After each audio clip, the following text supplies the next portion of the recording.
Maestro Haitink, it is a tremendous honor to meet you, and on behalf of the Conductors Guild, I wanted to thank you for taking the time to speak to us today. I thought we might start by having you share with us what conducting was like when you began back in the Netherlands in the 50s, and what sort of training did you receive, and who were some of your role models? Well, in any case, at that time, there were not that many conductors, young conductors who wanted to conduct. The scene has changed dramatically. I was a product of the conductors course of the Dutch radio. At that time it was very, very important, because if you were admitted, you would be 6 weeks there, 3 weeks without orchestra, but then 3 weeks with orchestra. As the Dutch radio at that time had many orchestras, at least 4, you had the chance to be confronted with different styles and different repertoire. I started conducting, I started to talk about conducting. Well, now I have to go back a little bit. I studied the violin, and my teacher at the beginning, when I was still very young, was a member of the Concertgebouw Orquesta in Amsterdam. And he whetted my appetite. I always asked him who's conducting, what is he doing, how is he, the whole scala. And then I went to the conservatorium as a violinist, and there was an official conductor's class, which I did enjoy, which I didn't join, sorry. Sure. For several reasons, not that I didn't like it, but I didn't have the necessary, how do you say that in English? The necessary, now I'm lost. Right. Prerequisites, or exactly, that's it. I didn't have the necessary requisites. But I was sitting in the orchestra of the conservatorium, and the conductor there was a very peculiar man. He was together with, I don't know if the name says anything, together with Lothar Wallerstein, head of the opera department. He was very eccentric. He was very talented in making enemies, and you had to love him or you hate him, and nothing in between. And I loved him because I thought he was a very special man. And one day I went to him after rehearsal. I said, "Listen, I would like to have some lessons. Will you do that?" He said, "No, you don't have any talent." And oh no! Yeah, that was so. That was it. But then a year later, playing again in the orchestra, the violin concerto of Tchaikovsky, because the concertmaster had to do his prix d'excellence, he turned to me, the Hupka, that was his name, Felix Hupka. He said, "Hey, you wanted to conduct, huh?" "Yes, no, take over then. I want to listen." You see, that sort of man he was. Yeah. And then he came afterwards. He said, "Okay, I will give you some lessons." Well, it was a bit of a trial by fire there. Oh yes.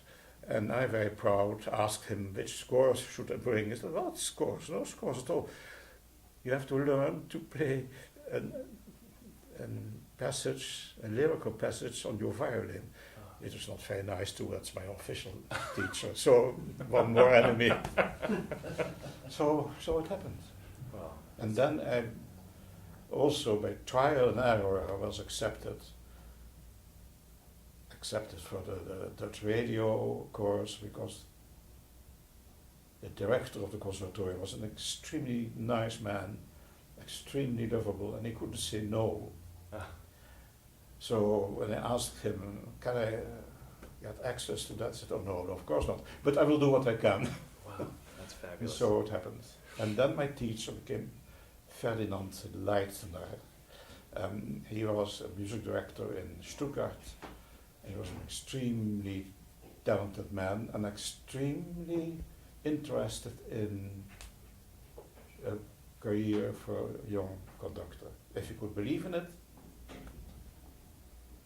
And there were two conductors then, one very good one, Dutch conductor, and Ferdinand Leitner. And there were two groups, 12 students, and we had to trial conducting. I did the Oberonouverture, and very good Dutch conductor said he's an idiot.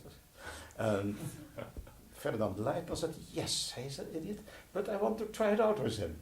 And he added me as number 13. Oh, wow. And then after 3 weeks, I think the Dutch conductor came to me, extremely nice of him. He said, I have made an error. And nowadays, where I'm very involved in talking to younger conductors and give these, well, I hate to use the word master class because it's nonsense, but these conductor classes, now I know what the difficulties are and how difficult it is to have a good judgment. Sure. But conducting is a very strange profession. I hope you agree with me. Absolutely. And it's very difficult to know what makes a conductor and what makes an orchestra tick with a conductor, etc., etc. A long scala of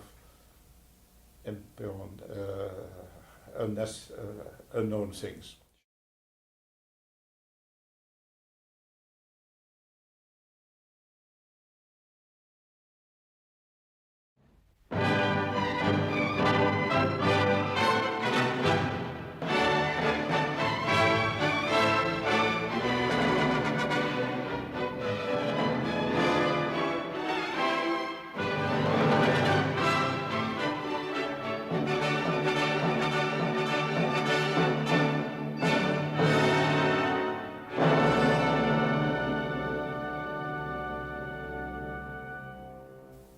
Well, your rise was quite fast, I think, starting from your young conducting days, and led to making a lot of recordings early in your career.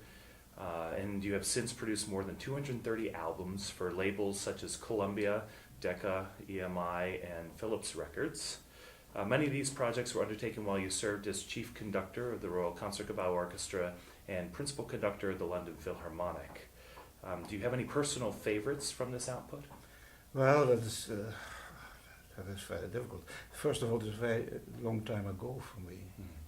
And as you know, the recording industry has changed so much. Yes.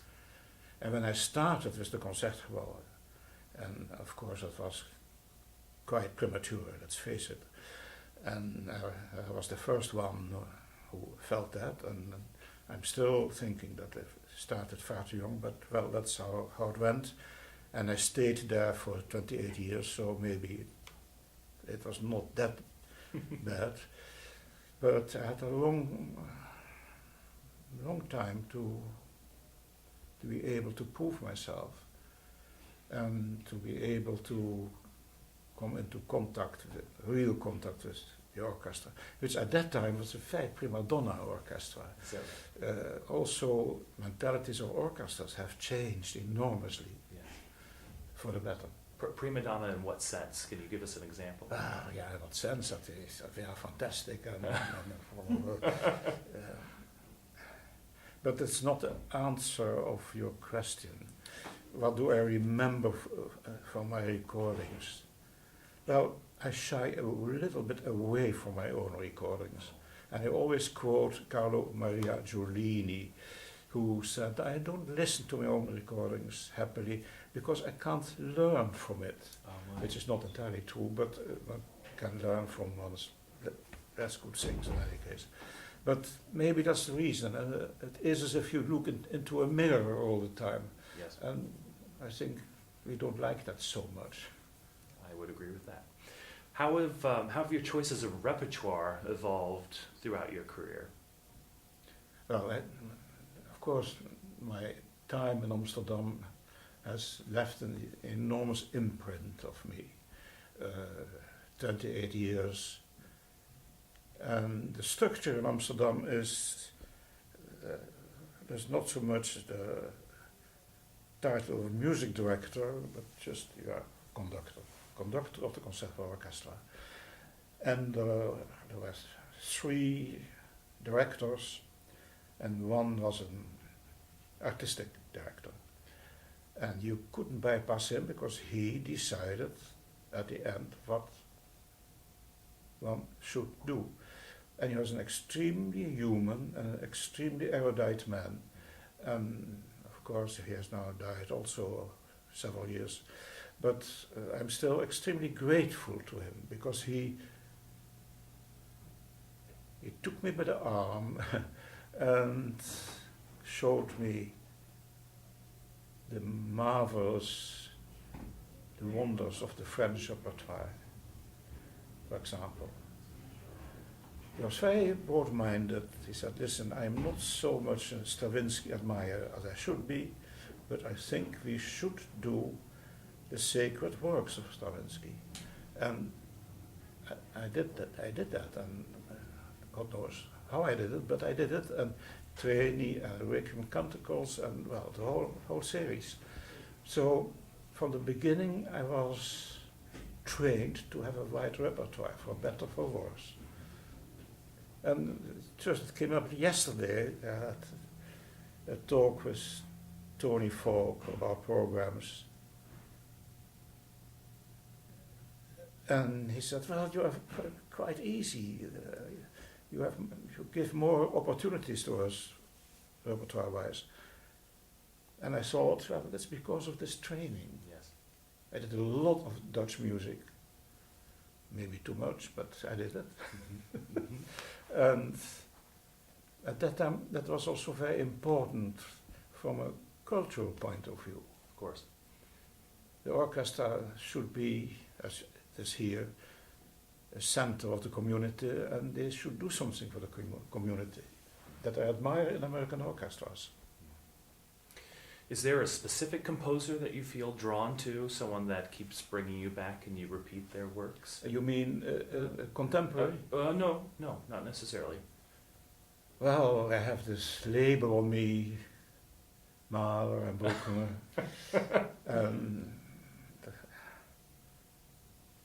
But you can't conduct Mahler and Bruckner the whole time. And to give you an example of the way I like to operate, I was asked by the Bavarian radio, Bavarian orchestra, who give official concerts, public concerts, to do Haydn Schöpfung. I never did Haydn Schöpfung. And it was a feast for me, and that was accepted extremely well. And we will do it now. I was opening in the Salzburg Festival. And these things I love. My admiration for Mozart is too big that is such a wonder. Bach is for me, I always say one doesn't have to conduct the pieces one would really like. You also should lean back in your chair and love composers who you don't conduct. Sure. And my love for Debussy. When I am in a special mood, I love to listen to the 24 preludes by Debussy, played by Christian Zimmermann. I think that's one of the pearls of the record industry. And I love La Mer above everything. I even said once a very stupid thing that will give away all the Mahler symphonies for La Mer. That's of course also not true. Right. It illustrates my way of thinking. I should mention that we're filming today at Symphony Hall in Boston, and I would like to acknowledge and thank Claudia Robena and the staff of the Boston Symphony Orchestra for allowing us to use their facility to film this interview. And using that as a segue, you've had a wonderful relationship with the Boston Symphony Orchestra, serving as their principal guest conductor from 1995 to 2004, and now hold the position of conductor emeritus, and recently conducted an all-Ravel program with the orchestra. And I've learned that you'll soon be traveling with the group to New York City to offer some concerts there. Can you tell us a little bit about this partnership with the BSO, how it began, and perhaps a few favorite memories? I love the BSO. And that started from the very beginning, and the very beginning was in 1971. And of course I had no idea, only that it was a great orchestra, etc., etc. But apparently it clicked, and from that time on I came back regularly, sometimes with bigger gaps, but now I nearly come back every year. I think that the BSO is a real great orchestra, has a great potential. What I love about them, for example, is the way they play the French repertoire, which nowadays seems to disappear from many orchestra repertoires. And that they also, of course, play the great repertoire. And they have an enormous scope of activities with the whole Koussevitzky thing, the fund which made it possible to give composers a chance to compose works like the Symphony de Debussy, Stravinsky. It's fantastic. That has the imprint of the BSO. Sure. And there's only one thing, there are many others. And they had some wonderful conductors. Koussevitzky, of course I don't remember. I only have one CD of him, which I really love to have. That is the recording of the Bartók Concerto for Orchestra, which was made here. Not the first performance, but the second performance, a week later. But that was a historical thing. Poor Bartók was dying and poor and couldn't pay his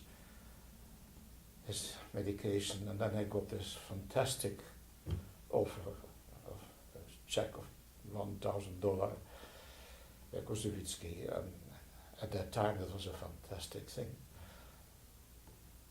And then very cynical of the world that after that enormous success he only lived for another 3 months, I believe, and then he would have become so rich for all the that's music life for you. Yes. But Boston has a lot to offer. So I love them.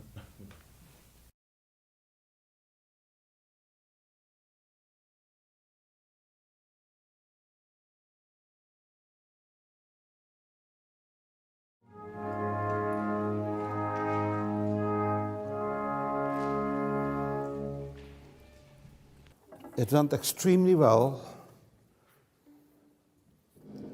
And I thought, well, what can I add to it? What can I say? And then this moment came with the trumpets, and the orchestra was used now. That is in 4. Yeah. And fine if you want to be in two, and maybe that is more musical, but then you must be very clear. And that is, I don't have many things to say, but sometimes you try to get it from there. And listen, you are here, you must do it here with the orchestra, and don't dream away. That you make that impression, and you feel the music very intense. I know that, and it comes across. But it's very dangerous to be all the time, not all the time, but I'm not good in imitating. But maybe you understand what I mean. Of course, we have the music. We must have the music here, but we must bring it to them. You have embraced the pedagogical side of conducting through your involvement in master classes, for example, at the Lucerne Festival. Can you tell us about your philosophy on teaching conducting?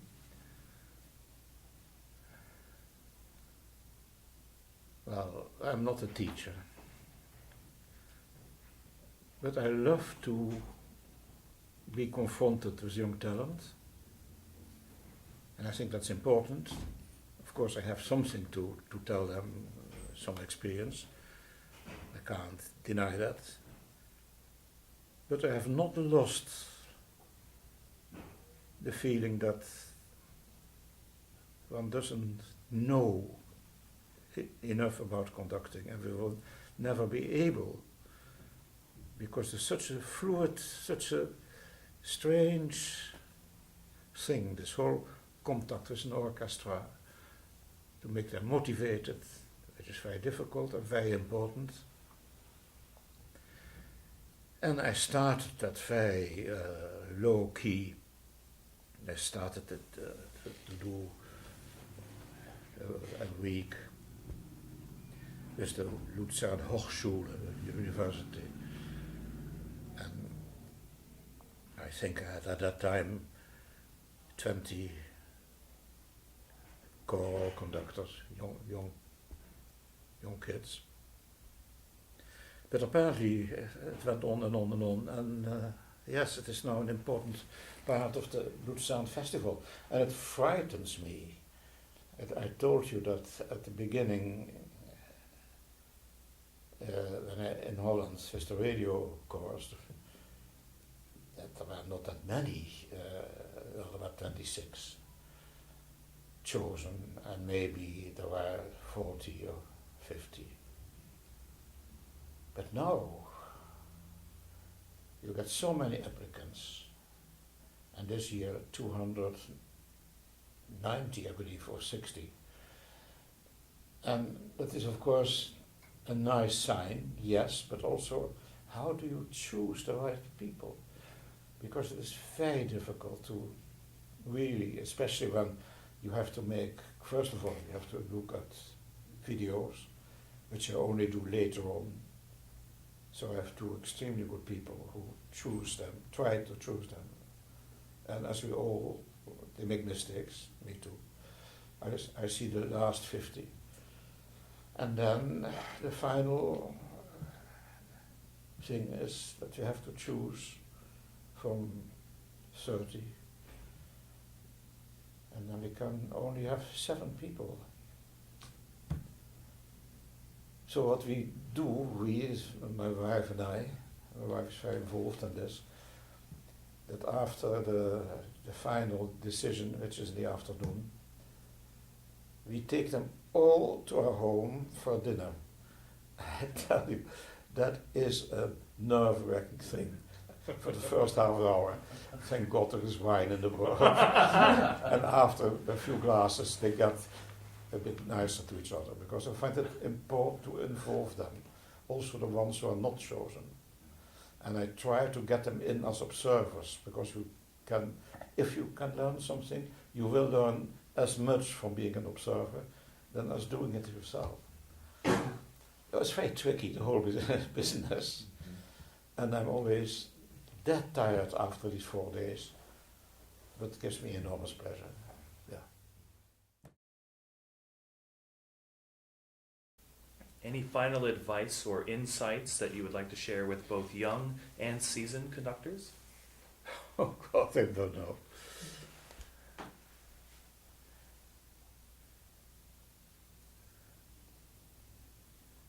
don't forget the music. Don't put yourself into the scene as a sort of imperator, as a sort of God knows what.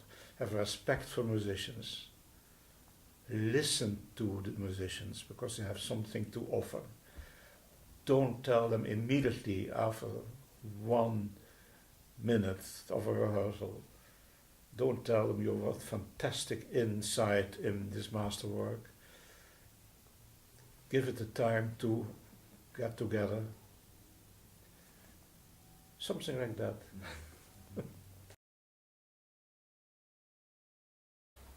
Well, it's my pleasure to present to you the Theodore Thomas Award on behalf of the Conductors Guild, and it reads, "In recognition of outstanding achievement as a conductor and extraordinary service to one's colleagues in advancing the art and science of conducting, reflecting honor upon our profession." Congratulations. Thank you. Well, that is an honor for me. A great honor.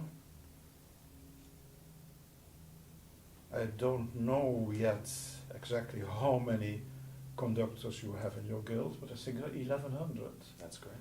And that's amazing. And I only can say, I wish you all happiness in your work, all contentment in music. Don't build a bridge between musicians and yourself, but be with them and enjoy this wonderful art and this very difficult art. So I wish you all the very best.